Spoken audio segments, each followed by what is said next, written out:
오늘 부활주일은 아닌데 부활에 관련된 설교를 합니다. 왜냐하면 우리가 지금 보고 있는 누가복음 말씀 지금 차례대로 지금 보고 있거든요. 근데 오늘 본문이 부활에 대한 이야기를 하고 있기 때문에 부활절이 아니지만 부활에 대해서 하나님 말씀을 증거하겠습니다. 제가 먼저 질문을 한번 드려볼게요. 한번 맞춰보세요. 여러분은 부활을 믿으십니까?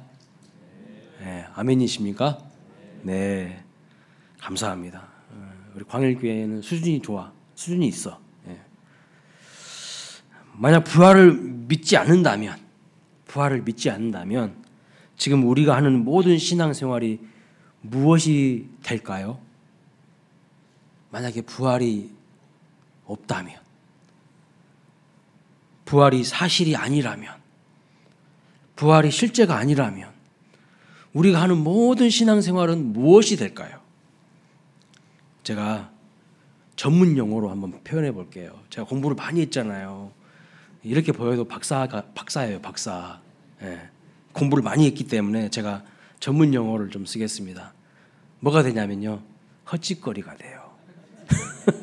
헛짓거리. 그리고 교회의 중직을 맡고 있는 목사님, 또 장로님들, 영적 지도자나 평신도 지도자가 아니라 뭐가 될까요? 예, 전문 용어로 뭐라 하냐면요, 사기꾼이에요. 사기꾼이 되는 거예요. 부활이 없다고 한다면 모든 기독교가 주장하는 내용은요 다 헛것입니다. 헛것. 예, 부활이 가짜라고 한다면요 우리가 신앙생활하는 모든 것은 그냥 모래 위에 집을 짓는 것하고 똑같아요. 그냥 허무한 거예요. 허무한 거. 예. 자, 그런데 부활을 믿는다고 하면서도 신앙생활에 열심을 상실하고 마치 부활이 없는 것처럼 살아간다면 어떻게 될까요? 그런 사람은 어떤 사람일까요? 오늘날 교회 안에도요 신앙 고백도 해요. 오늘 우리도 신앙 고백 했잖아요. 그 신앙 고백의 내용에 보면은 부활에 대해서 우리가 고백을 하거든요. 주님이 다시 오실 것도 고백합니다. 근데 신앙 고백하고 말은 그렇게 하는데 살아가는 모습은요 전혀 부활을 안 믿는 것처럼 보이시는 분들이 있어요. 죄송하지만 있어요. 아니요, 있는 정도가 아니라 너무 많아요. 그냥 부활이 분명히 있다고 말은 하는데 그 살아가는 삶의 행태를 보면, 우선순위를 보면, 삶의 중심을 어디에다 두고 있는지를 보면요 전혀 부활이 없는 것처럼 살아가시는 분들이 너무 많다는 거예요. 그것을 어떻게 알 수 있을까요? 예수님 살아 계시던 그 당시에도요, 이 땅에서 활동하시던 그 당시에도 그런 사람들이 있었어요. 그런 사람들이 많았어요. 그리고 오늘 본문에 보면요 또 그런 사람들이 등장하는 것을 볼 수가 있습니다. 자, 예수님 당시에 유대 사회에서요 세 개의 큰 종파가 있었어요. 종파. 어떤 종파가 있었냐면 첫째는 바리새파, 두 번째 사두개파, 세 번째는요 에세네파라고 하는 파가 있었어요. 오늘 본문에 에세네파에 대해서는 언급하고 있지 않기 때문에 제가 간략하게만 여러분에게 말씀을 드립니다. 이 에세네파는요 자기들끼리만 공동체를 형성해서 살았던 사람들입니다. 그러니까 세상으로부터 분리되어서 광야에서나 동굴에서 자기들끼리의 그 신앙을 유지하기 위해서 세상과 분리되어서 살았던 사람들이 있어요. 쿰난 공동체라고 들어보셨습니까? 이 쿰난 공동체의 사람들이 바로 에세네파에 속하고요. 어떤 학자들은 여러분 잘 아시는 세례 요한 아시죠?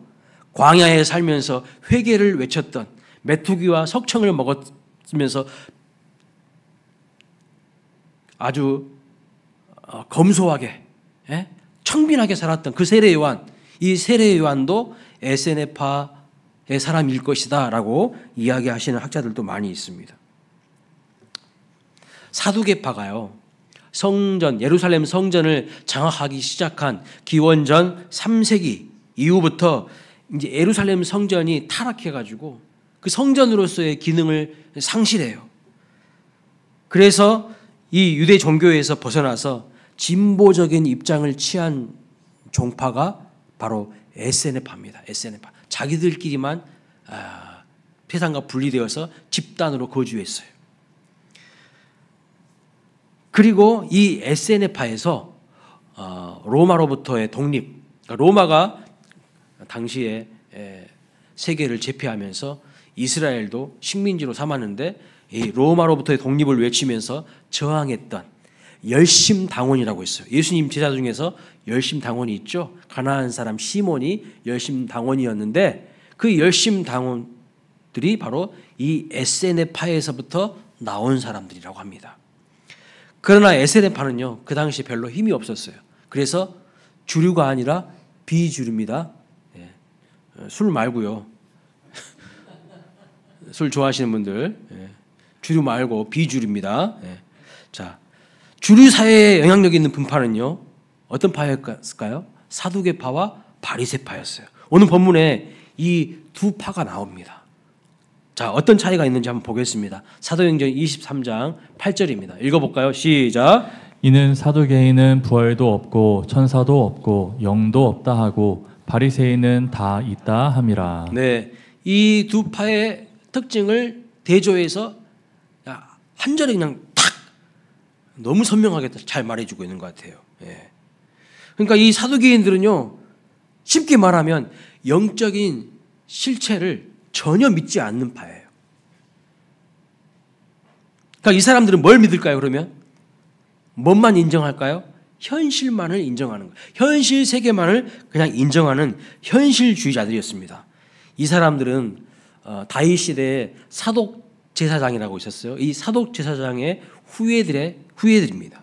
이들은 현실주의자들로서 권력지향적인 사람들이에요. 현실 기복을 추구하는 사람들이에요. 내세 그런 것이 어디 있어? 부활이 어디 있고 영이 어디 있고 천사가 어디 있어? 그런 것은 없어. 현실만이 전부야. 그러니까 이 현실 세계에서 먹고 사는 일에 우리는 악착 같아야 돼. 어떻게 해서든지 사회 기득권이 되어서 세상에서 잘 먹고 잘 살고 성공하고 출세해야 돼. 이런 사람들이 누구라고요? 사두개인이라고. 사두개인. 현실주의자들로서 권력지향적이고 기복적인, 어떻게 해서든지 내가 윗자리에 올라가야 되는 거예요. 이 사람들은.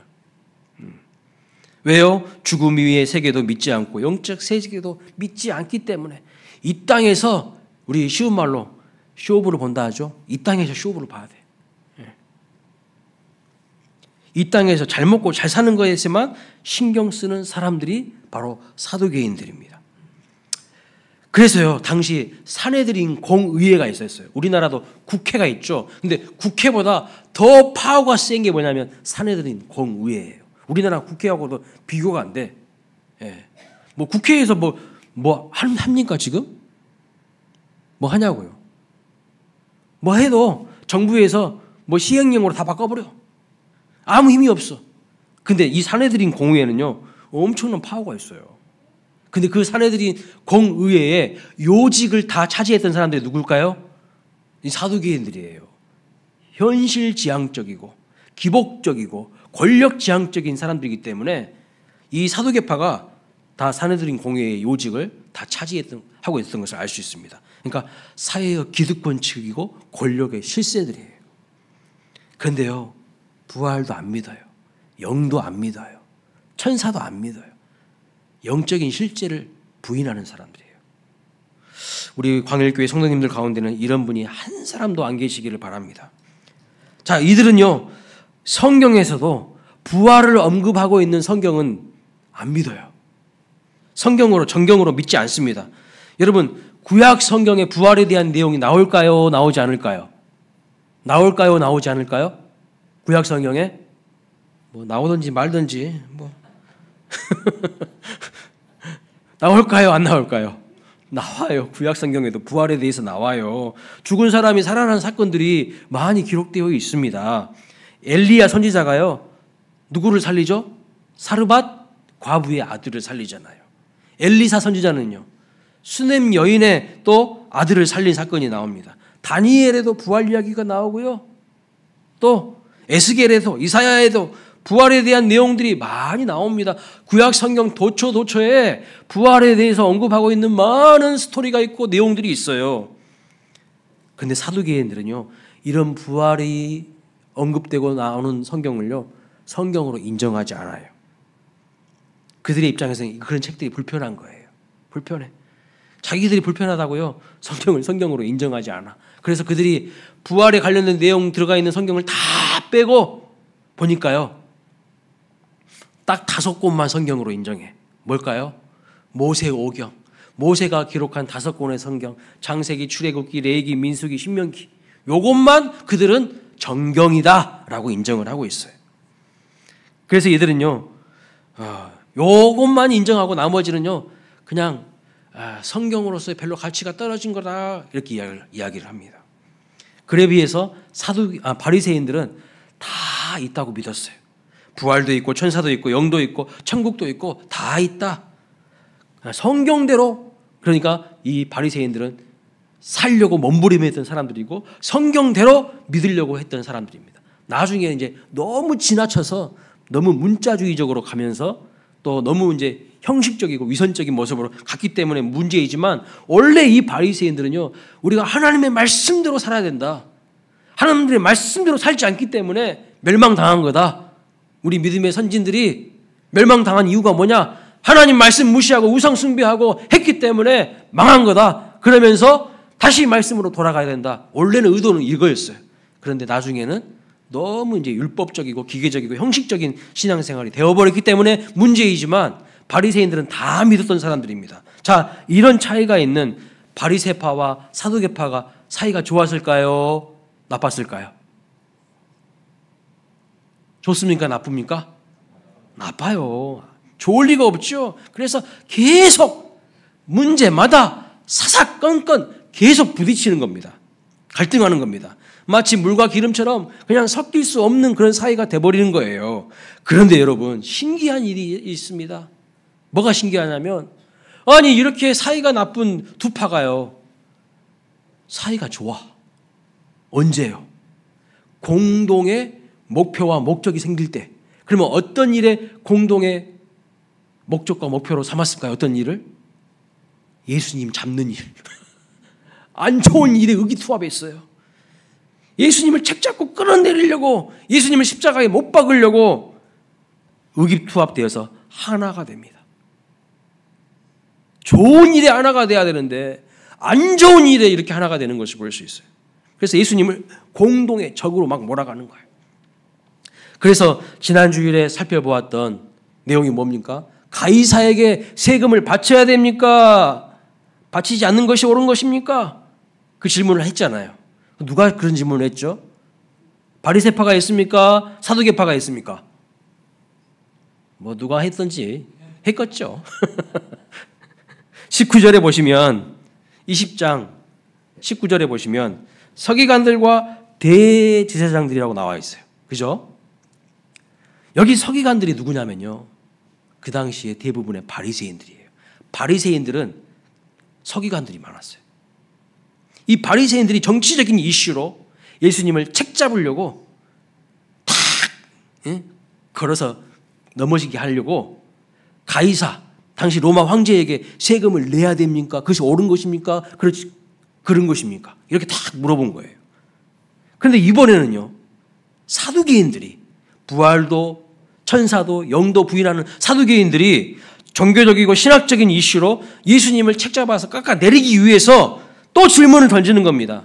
무슨 질문을 한 거죠? 여러분, 이게 예수님께 지금 묻는 동기가 뭘까요? 어떤 진리에 대해서 알고 싶은 갈증이 있어서 예수님께 답을 찾으려고 이렇게 질문을 하는 것입니까? 아니에요. 그러면 얼마나 좋겠어요. 그런데 삐딱한 시선으로 이상한 질문을 통해서 예수님을 잡으려고 하는 동기에서 이런 질문을 하는 거죠. 예수님은 어떻게 하면 정말 십자가에 못 박은 것인가를 연구하고 궁리하고 밤새 자기들끼리 논의하고요, 그리고 와서 묻는 거예요. 오늘 묻는 이 질문이요, 그냥 나온 질문이 아니야.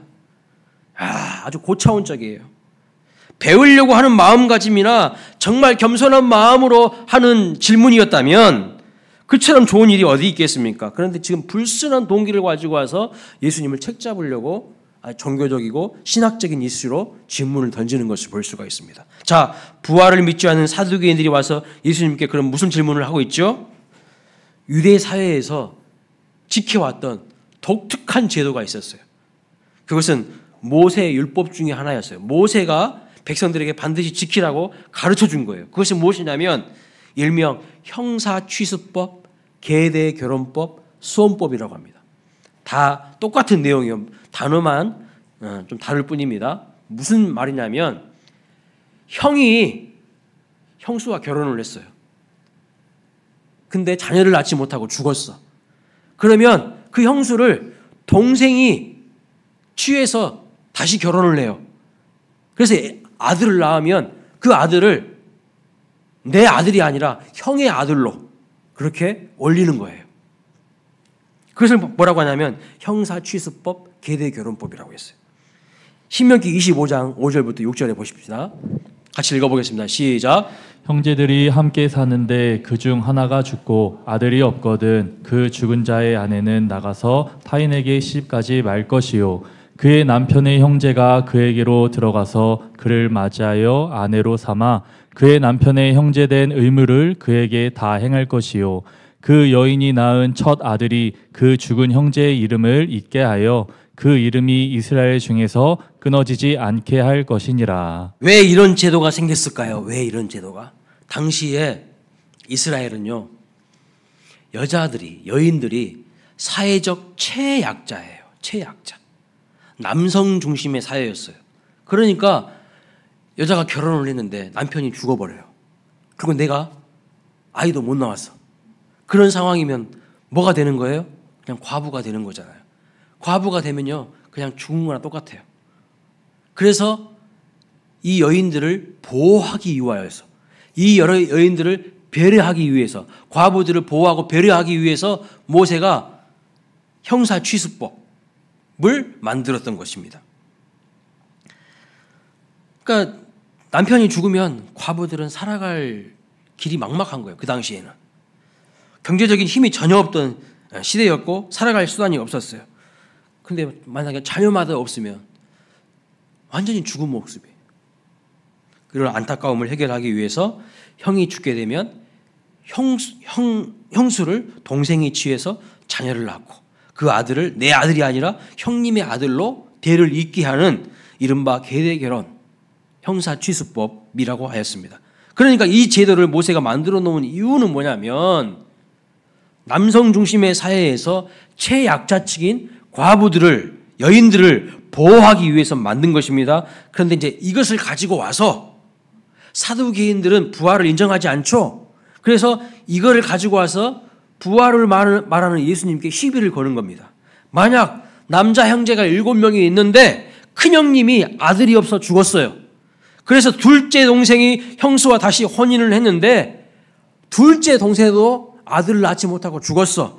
그러면 누가 또 이어받아요? 셋째가 쭉쭉쭉쭉쭉 해가지고 7째까지 이런 식으로 형수와 혼인을 했는데 결국 모두 다 자식이 없어 그냥 죽었다는 거예요. 자, 그러면 부활이 있다고 하는데 예수님, 이런 경우에 그럼 그 여자는 부활해서 누구의 아내가 되는 것입니까? 묻는 거예요. 여러분, 이 질문이 그냥 즉흥적으로 나온 질문 같아 보이세요? 아니요. 예수님 책 잡으려고요. 아주 밤새도록 자기들끼리 연구하고 논의했을 것 같아. 아주 그냥 극단적인 상황에 딱 몰아놓고요. 예수님 이 질문을 딱 들으면 어떻게 답변해야 될지 난처하게끔 만들려고 모든 전제를요 아주 그냥 이상하게 설정해 놓는 것을 볼 수 있어요. 어떻게 보면 논리적으로 굉장히 기발하고 그럴듯한 질문이지만 말도 안 되는 질문이지 않습니까? 여러분 한번 생각해 보세요. 형제 7이 왜 차례대로 죽습니까? 형제 7이 차례대로 죽는 경우 봤습니까, 여러분? 또 왜 아무도 아이를 낳지 못합니까? 그 중에 한 사람이라도 나올 수도 있는 거죠. 그러니까 다 아이도 못 낳았다, 다 죽는다, 다 이런 것을 전제를 해놓고 이야기를 설정을 해놓는 것이죠. 말이 안 되는 질문을 가지고 와서 예수님께 따진답시고 부활이 어디에 있냐고 하는 것을 볼 수가 있습니다. 자, 당신들이 좋아하는 부활 한번 이야기해 보자. 이야기해 봅시다.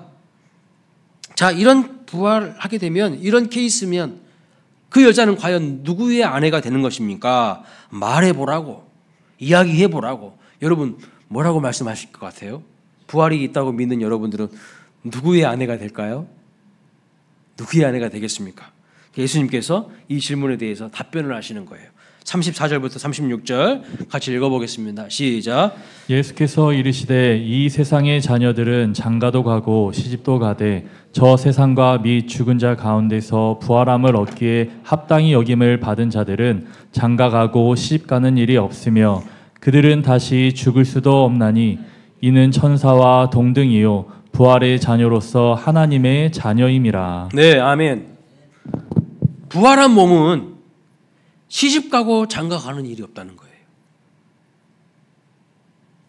그런 육체의 몸이 아니라는 거예요.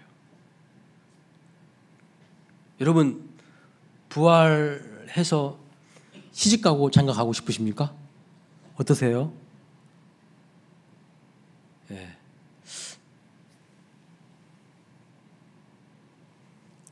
만약 결혼하지 않고 혹시 돌아가신 분들은 부활해서는 시집가고 장가가고 싶을까요?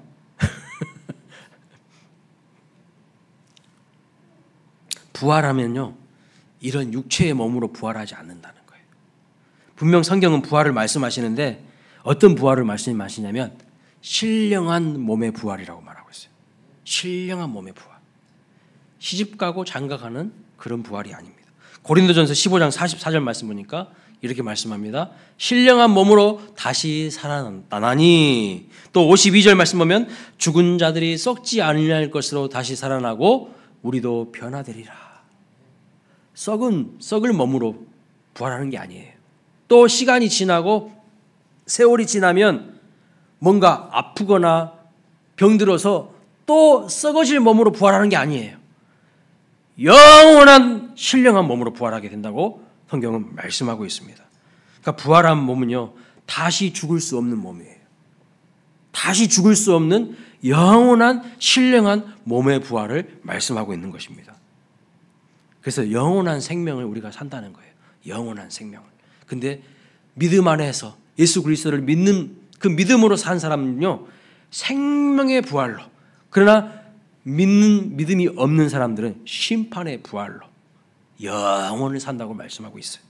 그래서 이 땅에서 장애인으로 살다가 죽으면 어떻게 될까요, 여러분? 부활할 때 또 장애인으로도 태어날까요? 또 장애인으로 부활할까요? 그러지 않다는 거예요. 거기에서는요, 더 이상 눈물도 없고 고통도 없고 곡하는 것도 없어요. 예. 처음 것은 지나갔으니 다 지나갔다고 그렇게 주님이 말씀하십니다. 신령한 몸의 부활로 인해서 천국에는 장애인들이 없는 거예요. 자, 사두개인들은 무슨 성경만 인정한다고요? 모세오경만 인정한다고 했어요. 그 글을 가지고 와서 예수님께 딱 시비를 건 거예요. 모세의 글을 가지고 와서 시비를 걸었어요. 그래서 예수님도 모세의 글로, 그들이 인정하는 모세의 글로 부활을 이야기합니다. 그들이 믿고 따르는 모세의 글 가지고 이야기해야 그들이 믿을 거 아니에요. 그래서 모세의 글로 그들에게 부활을 말씀하십니다. 37절, 38절 또 읽어보겠습니다. 시작. 죽은 자가 살아난다는 것은 모세도 가시나무 떨기에 관한 글에서 주를 아브라함의 하나님이요 이삭의 하나님이요 야곱의 하나님이시라 칭하였나니 하나님은 죽은 자의 하나님이 아니요 살아있는 자의 하나님이시라. 하나님에게는 모든 사람이 살아있느니라 하시니. 그랬어요. 여기 보면 하나님은 죽은 자의 하나님이 아니라 살아있는 자의 하나님이라고 말씀하고 있죠. 하나님에게는 모든 사람이 살아있다고 말씀하고 있어요. 살아있었다가 아니에요. 살아있다. 지금 살아있다는 거예요. 그러니까 아브라함도 이삭도 야곱도 지금 어떻다는 거예요? 죽었어요? 존재하지 않습니까? 살아있다는 뜻이에요. 살아있다는 뜻. 좀 잘 이해가 안 되죠. 아니 지금 출애굽기에 보시면 하나님께서 모세를 콜링하시고 이스라엘의 백성들을 출애굽하는 대사명을 맡기실 때 모세를 만나 주시거든요. 그러면서 그 모세에게 자기 자신을 소개하면서 나는 아브라함의 하나님이요 이삭의 하나님이요 야곱의 하나님이다 이렇게 말씀하시는데 이상해요. 성경 원문을 보고 영어 성경을 또 보니까요 현재형으로 기록하고 있어. 나는 아브라함의 하나님이었고 나는 이삭의 하나님이었고 야곱의 하나님이었다가 아니에요. 과거형으로 기록하지 않아요. 현재형으로 기록하고 있어요.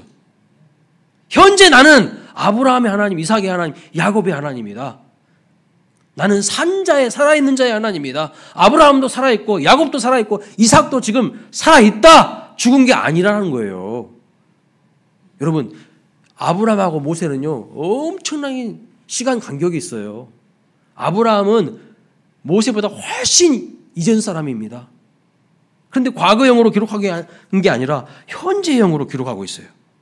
신기한 일이죠. 시제가 과거가 아니에요. 현재예요. 그래서요 영어 성경에 보니까 I was가 아니라 I am. 현재예요. 현재. The God of Abraham. 지금 하나님 앞에서 아브라함도 이삭도 야곱도 살아있다는 거예요. 하나님은 영원부터 영원까지 살아계신 하나님이십니다. 예수님은 12절 보고 있는 지금 사두개인들에게 그들이 믿고 있는 모세의 글로 변증을 하시면서 하나님은 살아계신 하나님이신데 아브라함도 이삭도 야곱도 살아있다는 것을 말씀하고 있어요. 근데 지금 이 육체를 입고 있는 우리와는 얼굴을 마주 대하거나 소통을 하거나 이러지는 못하죠. 그 영혼이 살아있다는 거예요. 죽음은요 영혼 소멸이 아니에요.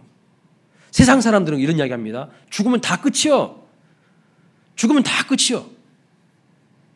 영혼이 소멸된다고 이야기해요. 절대 성경은 그런 말을 하지 않습니다. 영혼은요 살아있어요. 죽음이 뭐냐? 영혼이 소멸되는 것이 아니라 육체와 영혼이 분리되는 거예요. 그게 죽음이에요. 지금은 살아있을 때는 이 몸 안에 영혼과 육체가 같이 있어요. 그러나 죽음은요 이제 내 몸에서 영혼이 분리되는 것이 죽음이에요. 끝이 아니에요. 소멸이 아닙니다. 그래서 죽음은 하나님께로 가는 과정이에요. 끝이 아니라고요. 이제 본격적으로부터 영원한 세계가 시작되는 거예요. 이 땅에서의 삶은 잠깐 안침 안개와 같고 나그네와 같다고 했습니다. 믿으십니까? 이제 영원한 세계가 본격적으로 죽음의 과정을 통해서 시작되는 거예요. 그래서 죽음은 끝이 아니라 이사가는 겁니다. 이 땅에서 저 세상으로, 이 땅에서 저 천국으로 이사가는 거예요. 그러니까 아브라함도 이삭도 야곱도 지금 살아있어요. 살아있어. 죽어 없어져 버리는 존재가 아니라 영원히 살아있다는 것입니다. 모든 것이 끝나는 것이 아니라 죽음 이후부터 본격적으로 모든 것이 시작되는 거예요. 자, 예수님도 부활을 부인하는 사두개인들이 인정한 이 모세의 글을 통해서 부활이 있다는 것을 확실하게 말씀하셨어요. 자, 이렇게 해석하시는 예수님의 말씀에 대해서 이제 사두개인들이 아무도 시비를 걸지 못합니다. 더 이상 아무런 말을 하지 못했다고 말씀하고 있어요. 그런데 오늘 본문을 기록한 누가가요. 누가가 기록한 거잖아요. 누가가 39절에 이런 내용을 기록합니다. 서기관 중 어떤 이들이 말하되 선생님 잘 말씀하셨나이다. 아니 왜 이렇게 말했을까요? 서기관들은 뭘 믿는 사람들이에요? 부활을 인정하고 부활을 믿는 사람들이니까 자기들하고 똑같은 견해를 가지고 예수님께서 이것을 반박하시고 이야기하시니까 잘했다고 이렇게 이야기를 하는 거예요. 그런데요, 여러분, 누가복음 20장 마지막 부분을 보시면 예수님께서요, 누군가를 꾸짖고 책망하신다고 말씀하고 있어요. 누구를 꾸짖고 책망하셨는지를 한번 보겠습니다. 46절, 47절입니다. 같이 읽어보겠습니다. 시작. 긴 옷을 입고 다니는 것을 원하며 시장에서 문안받는 것과 회당의 높은 자리와 잔치의 윗자리를 좋아하는 서기관들을 삼가라. 그들은 과부의 가산을 삼키며 외식으로 길게 기도하니 그들이 더 엄중한 심판을 받으리라 하시니라. 더 엄중한 심판을 받는 사람이 누굽니까? 예수님의 말씀에 보면 더 엄중한 심판을 그들이 받으리라고 했는데 누가 더 엄중한 심판을 받는다는 거예요? 누구예요 지금? 그 대상이? 누구를 삼가라고 했습니까? 서기관들을 삼가라예요. 서기관들이 누군데요? 바리새인들이잖아요. 서기관 바리새인들은 부활을 인정하는 사람이에요? 인정하지 않는 사람이에요? 인정하는 사람들이에요. 인정하는 사람들이 왜 그러면 더 심판을 받을까요? 사두개인들보다 부활을 인정하지 않는 사람들보다 천사도 없고 영도 없고 천국도 없고 그냥 현실에 권력지향적으로 복만을 추구하는 이런 사람들보다 오히려 부활이 있다고 천사도 있다고 천국도 있다고 믿은 서기관들 바리새인들이 더 엄중한 심판을 받을 것이라고 왜 예수님이 이런 이야기를 하실까요? 엄청 무서운 이야기 하고 계세요 지금. 누구를 삼가라고 합니까? 서기관. 그 사람들 경계하라는 거예요. 아주 질 나쁜 사람들이라고 말하고 있어요. 왜 그럴까요? 왜 예수님께서 이런 이야기를 할까요? 여러분 사두개인들은 부활이 없어요. 정신도 없어요. 천국도 없고 영도 없고 안 믿는 사람들입니다. 그러니 이 사람들은 당연히 뭘 추구할까요? 현실의 기복을 추구하죠. 현실의 권력을 추구하죠. 이 땅이 전부니까 어떻게 해서든지 수단 방법 가리지 않고 이 땅에서 잘 먹고 잘 살고 출세하고 성공하는 일에 목숨 걸어요. 그러지 않겠습니까? 여기에만 관심이 있어요. 이 사람들은 몰라서 안 믿기 때문에 죽음 이후의 세계를 준비하지 않는 사람들이라는 말씀입니다. 그런데 서기관들은 알아요. 부활도 알고 영도 믿고 천사도 믿고 천국도 알고 있어요. 여러분 모르는 사람이 나쁜 사람이에요? 알고도 딴짓하는 사람이 더 나쁜 사람입니까? 누가 더 나쁠까요? 알고도 딴짓하는 놈이 더 나쁜 놈이죠. 그 이야기 하시는 거예요 주님이. 이런 종류의 인간들이 교회 안에 많을까요? 교회 밖에 많을까요? 교회 안에 많다는 거예요 우리 예수님이 지금. 예수님 당시에도 서기관들, 바리새인들은요 성전 안에 있었던 사람들이에요. 성전 안에서. 오늘날도 말은 믿는다고 하는데요 부활이 없는 사람들처럼 이 땅에서 잘 먹고 잘 사는 것에만 빠져 사는 현대 그리스도인들이 너무 많다는 거예요. 여러분 천국을 소망하십니까? 천국을 기다리고 계십니까? 부활을 기다리고 계십니까? 아니면 어떻게 하시는지 여기서만 이 땅에서만 잘 먹고 잘 살고 출세하고 집 넓히고 좋은 차 타는 거 여기에만 관심이 있으십니까? 믿는다고 하면서요 돈 많이 버는 거, 집 넓히고 좋은 외제차 굴리고 이런 데에만 내가 관심이 있다. 믿음이 정상적인 믿음이 아니에요 사실은.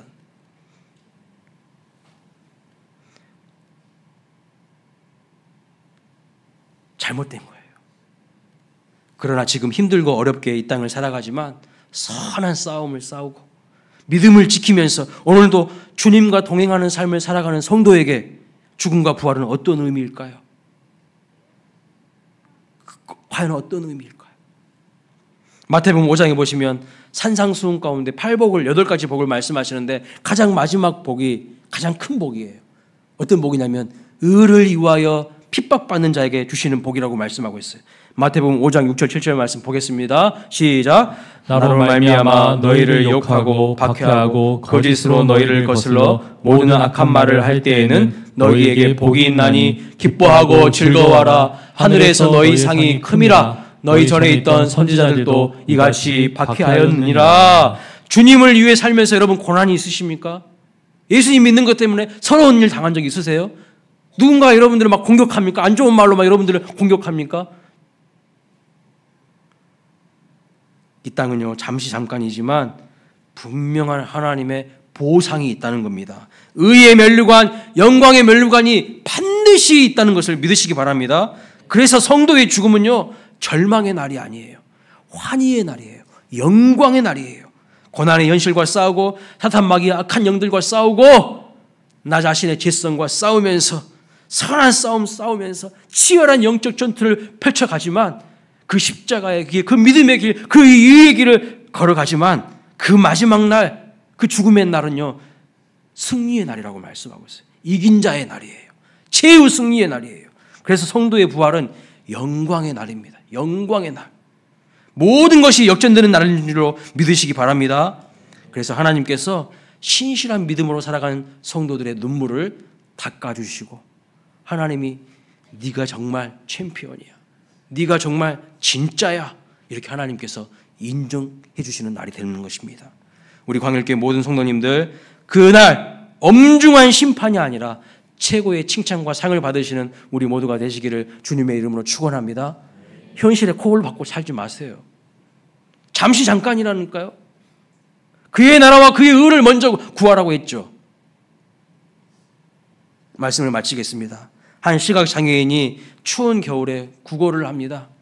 어느 신사에게 한 푼만 주세요. 자기 앞을 지나가는 신사에게 한 푼만 주세요. 제가 너무 어려워요. 그래서 신사는요, 내가 지금 도와줄 돈은 없고 글을 한 줄 써주겠습니다. 종이에 뭔가 막 써가지고 그 시각장애인 목에다가 그 종이를 다 걸어주었어요. 그런데 그 이후부터 전보다 더 많은 사람들이 막 동전을 막 엄청나게 막 주는 거예요. 어떤 사람은 막 지폐도 주는 거예요. 또 어떤 사람은 지나가다가 손을 막 따뜻하게 잡아주는 겁니다. 이 시각장애인이 궁금했어요. 도대체 내 목에다가 뭐라고 걸었길래 이렇게 이전과 다르게 많은 사람들이 호의를 베풀어 줄까? 나중에 알고 보니까요, 종이에 이렇게 쓰여져 있었어요. 겨울이 왔으니 이제 봄도 멀지 않으리. 겨울이 왔으니 이제 봄도 멀지 않으리. 청청 걸음으로 지나가던 사람들이 다 다가올 봄을 생각하니까요, 마음이 따뜻해졌습니다. 그래서 마음에 여유가 생기니까 동전 한 입 던져줄 그 여유도 생긴 거예요. 사랑하는 여러분, 고단한 인생길, 힘겨운 일들을 만나셨습니까? 고난을 만나셨습니까? 우리 마음에도 이렇게 새겨봤으면 좋겠어요. 이렇게요. 자막. 십자가를 졌으니 이제 부활의 감격도 멀지 않으리. 십자가 진 사람에게는요, 부활의 영광이 있습니다. 영광의 면류관을 하나님 주실 겁니다. 그러나 세상 일에만 빠져서 하나님도 잃어버리고 사명도 잃어버리고 사두개인들처럼 기복적이고 권력지향적인 삶을 살아가는 사람들, 더 엄중한 심판이 있다는 것. 믿는다고 하면서도 하나님이 나에게 맡겨주신 사명을 잃어버리고 현실에만 푹 빠져서 살아가는 사람들, 더 엄중한 심판이 있다는 것을 아셔야 돼요. 그러나 힘들고 어려울지라도 의의 길, 믿음의 길, 십자가의 길을 걸어가는 자에게는요, 부활의 감격이 있을 줄로 믿습니다. 영광의 면류관이 준비되어 있을 줄로 믿습니다. 여러분, 우리는 지금 죽음을 향해 달려가고 있는 것이 아니에요. 부활이 지금 시퍼렇게 살아서 우리에게요, 다가오고 있는 거예요. 끝을 향해 달려가는 게 아니에요. 새로운 영혼을 향해 우리는 달려가는 거예요. 믿으십니까? 그러니까 죽음이 우리에게는요, 절망이 아니에요. 새로운 영원한 기쁨의 세계로 나아가는 과정인 거예요. 세상 사람들은요, 죽으면 다 끝이라 그래. 그래서 죽은 사람을 뭐라 합니까? 망자라고 그래. 망자. 망했다는 거예요. 쉽게 말하면. 근데 우리는요, 죽어야, 진짜 죽어야 새로운 세계가 열려지는 겁니다. 여러분, 죽음은 최후의 승자가 아닙니다. 죽음의 죽음, 사망의 사망을 선포할 날이 오고야 말 것입니다. 장차 보좌에 앉아서 부활의 영광을 누리게 될 것입니다. 할렐루야! 우리 모두가 사망의 사망을 선포하고 예수 그리스도의 그 이름을 노래할 수 있는 영광의 그날 기대하심 바랍니다. 다 함께 자리에서 일어나겠습니다.